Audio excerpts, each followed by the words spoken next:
नमस्कार दोस्तों, आज की ध्रुवीकृत दुनिया में व्यवहारों की अक्सर जांच की जाती है, उन पर बहस की जाती है और उनका बचाव किया जाता है, जिससे विभाजन और भावनात्मक संघर्ष बढ़ता है। लोग अपने कार्यों, विचारों और विश्वासों को जोश के साथ उचित ठहराते हैं, जिससे दृष्टिकोणों का एक युद्ध क्षेत्र बनता है जो हमारी सामूहिक एकता को खंडित करता है। लेकिन क्या होगा अगर इस ध्रुवीकरण की जड़ व्यवहारों से कहीं ज्यादा गहरी हो? क्या होगा अगर यह अवचेतन मन में दफन है, जिसे महत्वपूर्ण कारक के रूप में जाना जाता है? इस मानसिक द्वारपाल को समझना और इसे नेविगेट करना सीखना हमारे विश्वासों को फिर से परिभाषित करने का द्वार खोल सकता है, जिससे भावनाओं और व्यवहारों में गहरा परिवर्तन हो सकता है। महत्वपूर्ण कारक चेतन और अवचेतन मन के बीच द्वारपाल के रूप में कार्य करता है। इसे एक फिल्टर के रूप में सोचें, जो मौजूदा मान्यताओं के विरुद्ध नई जानकारी की जांच और मूल्यांकन करता है। जब नए विचार गहरी जड़ वाली मान्यताओं को चुनौती देते हैं, तो यह मानसिक अवरोध अक्सर उन्हें अस्वीकार कर देता है, जिससे यथास्थिति मजबूत होती है। यह एक प्राकृतिक रक्षा तंत्र है, जिसे हमें भ्रम और संज्ञानात्मक असंगति से बचाने के लिए डिजाइन किया गया है, लेकिन यह विकास और परिवर्तन में भी बाधा डाल सकता है। उदाहरण के लिए, अगर किसी व्यक्ति में यह धारणा घर कर गई है कि लोगों पर भरोसा नहीं किया जा सकता, तो वह अवचेतन रूप से इसके विपरीत किसी भी सबूत को अस्वीकार कर देगा। इस तरह से महत्वपूर्ण कारक आत्मसीमित विश्वासों को बनाए रखता है और हमें नए सशक्त दृष्टिकोणों को अपनाने से रोकता है। चेतन और अवचेतन मन। चेतन मन हमारी तात्कालिक जागरूकता है, हमारी तार्किक विश्लेषणात्मक विचार प्रक्रियाएं। यह हमें दैनिक कार्यों को करने, निर्णय लेने और उत्तेजनाओं पर प्रतिक्रिया करने में मदद करता है। अवचेतन मन हमारी सभी यादों, भावनाओं, विश्वासों और सीखे हुए व्यवहारों का भंडार है। यह स्वचालित प्रक्रियाओं को नियंत्रित करता है और हमारी भावनात्मक प्रतिक्रियाओं और व्यवहारों को गहराई से प्रभावित करता है। अवचेतन मन सतह के नीचे काम करता है, चुपचाप हमारे जीवन को अपने विश्वासों के आधार पर आकार देता है। इसलिए सार्थक परिवर्तन के लिए हमें इस अवचेतन ब्लूप्रिंट को फिर से प्रोग्राम करने की आवश्यकता है और पहला कदम महत्वपूर्ण कारक पर काबू पाना है। हम अपने विश्वासों को पुनः परिभाषित करने के लिए अपने चेतन और अवचेतन मन का उपयोग कैसे कर सकते हैं, तथा एक श्रृंखला प्रतिक्रिया के रूप में अपनी भावनाओं और व्यवहारों को भी इस प्रकार बदल सकते हैं। सीमित करने वाले विश्वासों की पहचान करें।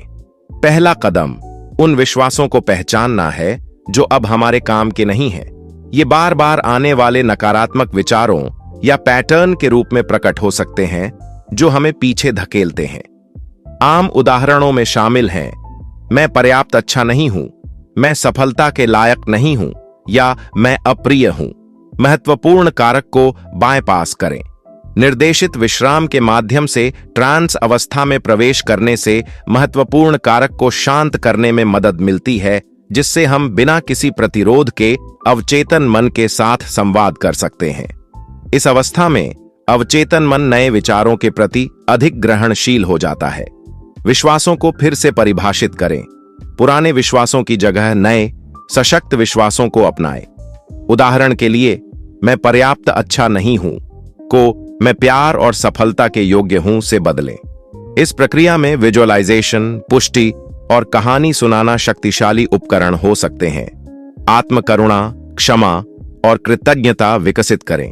ग्राहकों को स्वयं और दूसरों के लिए आत्मकरुणा और क्षमा का अभ्यास करने के लिए प्रोत्साहित करें। यह समझना कि लोग उस समय उपलब्ध संसाधनों के आधार पर निर्णय लेते हैं, सहानुभूति को बढ़ावा देता है और निर्णय को कम करता है। सकारात्मक भावनाओं को मजबूत करें। नए विश्वासों को खुशी, प्यार और कृतज्ञता जैसी सकारात्मक भावनाओं के साथ जोड़ें। ये भावनाएं अवचेतन मन में नए विश्वासों को मजबूत करने में मदद करती हैं। दोहराव के जरिए सुदृढ़ करें।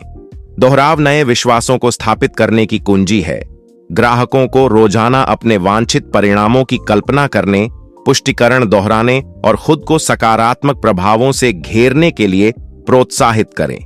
अवचेतन स्तर पर विश्वासों को फिर से परिभाषित करने से डोमिनोज प्रभाव पैदा होता है।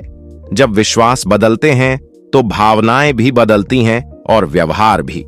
यहां बताया गया है कि यह परिवर्तन कैसे फैलता है। विश्वास, मैं परिवर्तन और विकास करने में सक्षम हूं। भावनाएं, आत्मविश्वास, आशावाद, आत्मप्रेम। व्यवहार, लक्ष्यों की ओर अग्रसर होने के लिए सक्रिय कदम उठाना, स्वयं के साथ एवं दूसरों के साथ दयालुता से व्यवहार करना। जब व्यक्ति अपनी सीमित मान्यताओं से ऊपर उठकर सशक्त मान्यताओं को अपनाता है तो वह समाज में सकारात्मक योगदान देता है। करुणा, कृतज्ञता और सहानुभूति आदर्श बन जाती है, जिससे ध्रुवीकरण कम होता है और एकता बढ़ती है। परिवर्तनकारी बदलाव की ओर इस यात्रा में मन के महत्वपूर्ण कारक पर काबू पाना महत्वपूर्ण है। अवचेतन मन तक पहुंचकर सीमित विश्वासों को फिर से परिभाषित करके और सकारात्मक भावनाओं को विकसित करके हम अपने मन को अच्छे के लिए पुनः प्रोग्राम कर सकते हैं। जैसे जैसे अधिक लोग इस मार्ग को अपनाएंगे, हम सामूहिक चेतना में बदलाव देखेंगे, जिससे सहानुभूति, समझ और एकता में निहित समृद्ध जीवन और समाज का निर्माण होगा। अंततः इरादे और करुणा के साथ मन को नेविगेट करना एक उज्ज्वल, अधिक सामंजस्यपूर्ण भविष्य को अनलॉक करने की कुंजी है।